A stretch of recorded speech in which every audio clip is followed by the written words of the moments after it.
attendez, je viens de découvrir le désavantage de prendre des photos au format RAW.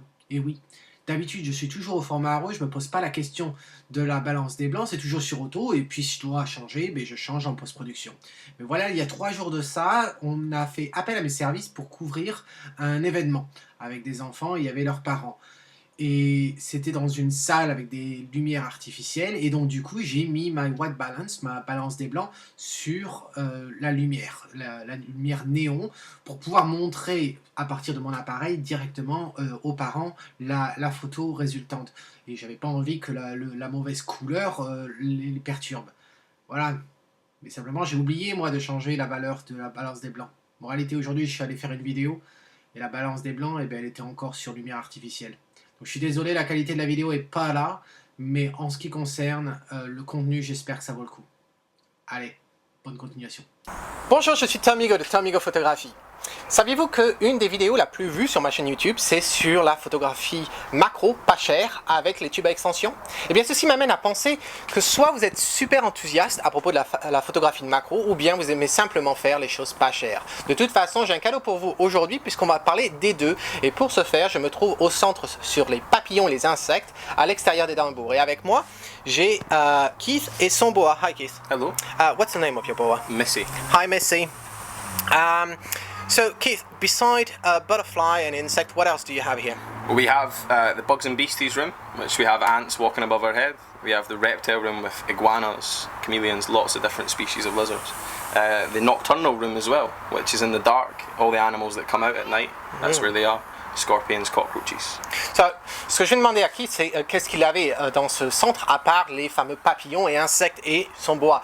En fait, il me dit qu'il y a une pièce sur les reptiles et aussi une pièce nocturne où vous avez tous les animaux qui vivent la nuit. Donc vous avez des scorpions et on va essayer de prendre tout ça en photo aujourd'hui, faire de la macro. Et plus précisément, parler de la macrophotographie pas chère en utilisant un petit outil qui coûte vraiment pas cher et qui va transformer votre objectif de tous les jours en un objectif macro de super macro.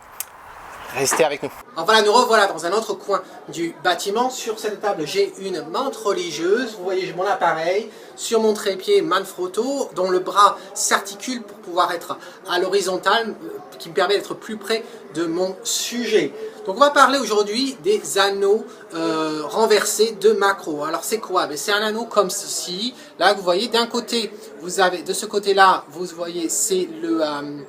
ça vient se visser pardon, sur votre objectif, et la partie du dessus en fait correspond au vissage de votre appareil, que ce soit un Canon, Nikon, Pentax, Sony et autres. C'est pour ça qu'il est très important quand vous commandez ce genre d'outils sur internet de vous assurer qu'il correspond bien à votre appareil. Voilà, sinon il ne va pas pouvoir se mettre dessus. Vous pourrez toujours le mettre du côté de votre objectif à partir du moment où c'est le même diamètre, mais en ce qui concerne le vissage côté appareil, c'est très important. Alors, macro photographie, comme on avait vu dans les autres vidéos, on parle de macro quand on a un ratio de 1:1, c'est-à-dire entre 1 cm de la vie réelle représente 1 cm sur le capteur numérique. Les objectifs macro, vrais macro, sont très chers. Je crois que le premier prix doit être aux alentours de 300-350 €. Voilà, et ça monte très haut dès que vous voulez obtenir une magnification très importante. Voilà. L'avantage du reverse lens, c'est que ça va permettre de transformer en fait votre objectif ordinaire en un objectif macro ou même super macro. Alors pourquoi ça? Par exemple, si vous prenez un objectif standard, ce qu'on appelle standard, c'est un qui fait 50 mm. Standard parce que quand vous prenez une photo avec un objectif de 50 mm, ce que vous voyez dans la réalité, c'est ce que vous allez obtenir sur votre image au final. Il n'y a pas de magnification. Eh bien, si vous prenez cet objectif-là et vous mettez un anneau renversé dessus, vous allez en fait transformer le ratio de magnification. C'est-à-dire de 0,0, en fait, vous allez vous retrouver à 1,1. Et vrai, vous vous retrouvez avec une vraie lentille de macro. Et ce qui est intéressant, c'est qu'on pourrait se dire, normalement, quand vous zoomez ou quand vous avez une longueur focale importante, vous magnifiez en fait compte votre sujet. Eh bien, quand vous utilisez un anneau renversé, c'est l'opposé. C'est-à-dire que si vous prenez votre objectif 18-55, celui de kit, celui qui vient avec la plupart des appareils, vous apercevrez qu'en fait la magnification, une fois que vous avez utilisé votre anneau sur cet objectif-là, la magnification que vous avez avec à 18 mm est beaucoup plus importante que à 50. Et en fait, à 18 ou 20 mm de longueur focale, vous vous retrouverez avec une magnification aux alentours de 4:1, ce qui est équivalent à une super macro. Et donc vous allez pouvoir voir des choses que vous ne pourriez jamais voir à l'œil nu. Voilà. Donc, en fait, j'ai deux objectifs ici. J'ai un vieil objectif ici, c'est un 80-200 de chez Tamron, tout entièrement manuel, le focus et aussi l'ouverture. Alors pourquoi c'est important l'ouverture? Parce que vous savez très bien que quand on fait de la macro, vous allez vous rapprocher de votre sujet. Et le plus près vous allez de votre sujet, le plus réduit la profondeur de champ sera. Donc c'est pour ça que ça, en utilisant ceci, je vais pouvoir changer mon ouverture. Alors pourquoi je dis ça? Eh bien parce que mon objectif, quand je vais le brancher, alors celui-là il est entièrement manuel, donc je le branche normalement ou avec un anneau renversé, j'ai pas de message électronique qui passe entre l'appareil et l'objectif. Vous vous rappelez que quand vous mettez votre objectif sur votre appareil, vous sélectionnez votre ouverture, f8, f22, etc. À ce moment-là, au moment où vous allez prendre la photo, l'information d'ouverture va être passée à votre objectif et votre objectif va se mettre à f8 ou f22 et va prendre la photo. Par défaut, l'objectif va être à son plus grand, son plus large, c'est-à-dire sur cet objectif-là à 3.5 et sur celui-là, je crois, à 3.8. Voilà.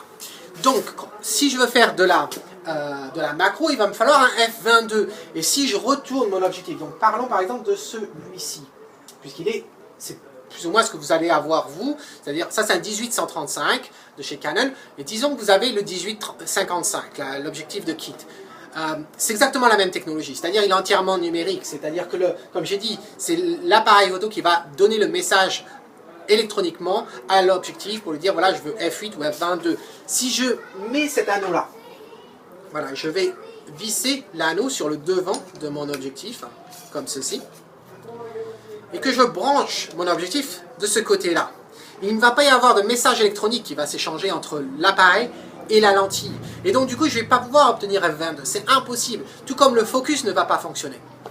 Par contre j'ai une astuce.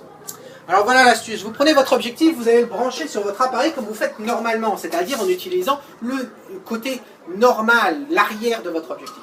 Et vous allez le brancher comme ça sur votre appareil. Donc voilà, j'ai fait attention à bien aligner, je ne vais pas pousser. Voilà. Une fois que c'est branché normalement, vous allumez votre appareil, vous allez sur le mode manuel ou le mode de priorité à l'ouverture. Et vous assurez que vous allez à F22 ou F16. Enfin, l'ouverture que vous choisissez. Moi, j'aime bien être à F22. Donc voilà, je m'assure que c'est à F22. Voilà. Maintenant que je suis à F22, tel qu'il est là dans cette seconde, l'objectif n'est pas en F22. L'objectif est en 3.5, qui est l'ouverture maximale de cet objectif-là. Ce n'est simplement au moment où je vais appuyer sur l'obturateur, sur le bouton d'obturateur, que le message concernant l'ouverture va être passé. Par contre, si vous avez un bouton de prévisualisation de la profondeur de champ, c'est un petit bouton que vous avez sur les appareils, maintenant sur les DSLR, si vous appuyez dessus, qu'est-ce qui va se passer? Et bien en fin de compte, l'appareil va donner l'information de l'ouverture à l'objectif, ce qui vous permet en fait vous de voir l'effet d'un choix d'ouverture sur votre scène. Donc là j'appuie, voilà. L'information est passée, j'ai toujours mon doigt d'appuyer, l'information est passée à ma lentille, j'arrête l'ordinateur, je retire mon doigt de ce bouton de prévisualisation et je peux maintenant décrocher mon objectif et je m'aperçois qu'il est bien maintenant en F22, je vois le trou, il a été réduit, donc mon diaphragme est maintenant en F22. Maintenant que c'est fait, je peux prendre l'avant de l'objectif, là où on a mis l'anneau, et je fais bien attention à bien l'aligner, pas casser les deux, l'anneau dans le truc, voilà, et maintenant, je le visse, tel quel. Ensuite, je rallume mon appareil, et je vais en manuel, donc j'étais déjà en manuel avant, et je vais placer mon objectif. Comme on est en F22, vous n'avez pas beaucoup de lumière en fait qui passe. Donc moi je vous suggère, si vous avez votre appareil qui vous le permet, de passer en Live View. Le Live View c'est quoi? C'est utiliser en fait l'écran LCD derrière pour voir votre sujet. Donc je vais appuyer là-dessus. Donc là je vois maintenant mon sujet, là vous allez voir apparaître. J'appuie un petit peu sur le bouton d'obturateur pour éclairer tout ça. Et maintenant ça va m'aider à pouvoir mettre mon sujet dans mon encadrement. Donc c'est pas très simple et ça peut prendre beaucoup de temps parce qu'on est avec une magnification tellement importante que c'est très difficile, tout est flou et il faut découvrir petit à petit votre sujet, le voir petit à petit apparaître. Donc ça va prendre un petit peu de temps et puis là, bon, restez avec moi, je vais essayer de le faire plus ou moins rapidement une fois que j'ai bien centré mon sujet. Voilà, là je vois que je m'en... Voilà.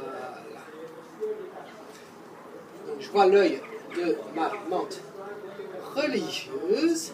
Voilà. Je bloque mon trépied. Et maintenant je vais zoomer ou dézoomer. Hop. Zoomer ou dézoomer. Jusqu'à ce que je sois satisfait. C'est vraiment très sensible.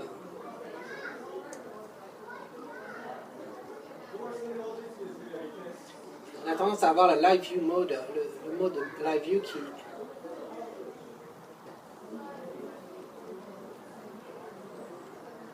Voilà. Ensuite, j'ai ma télécommande, voilà. Et j'utilise ma télécommande pour être sûr de ne pas bouger mon appareil. Et notamment en ayant le mode Live View, ça oblige au miroir à l'intérieur de l'appareil d'être déjà basculé, donc ça va enlever de la vibration. Et maintenant, je prends la photo. Voilà, donc là c'est un peu sombre, donc je vais prendre mon flash, j'avais mon flash ici, vous avez peut-être dû le voir tout à l'heure, et je vais reprendre la prise, voilà, et voilà ce qu'on obtient.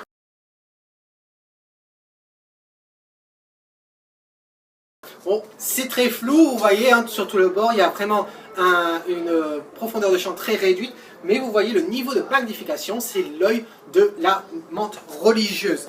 Donc, voilà, je vais prendre plusieurs photos dans ce centre. Je vais jouer plus ou moins avec la magnification parce que ça ne sert à rien de prendre tout au plus, au plus près. Faut encore que ça ressemble à quelque chose. Et puis, vous allez voir les résultats là qui s'affichent dans quelques secondes. Voilà, j'espère que vous avez trouvé ça intéressant. Et en attendant la prochaine fois, c'est Tom Migo qui vous dit, si vous aimez ce que vous voyez, bien capturez-le, même quand c'est pas cher et c'est dans la nature. Ciao!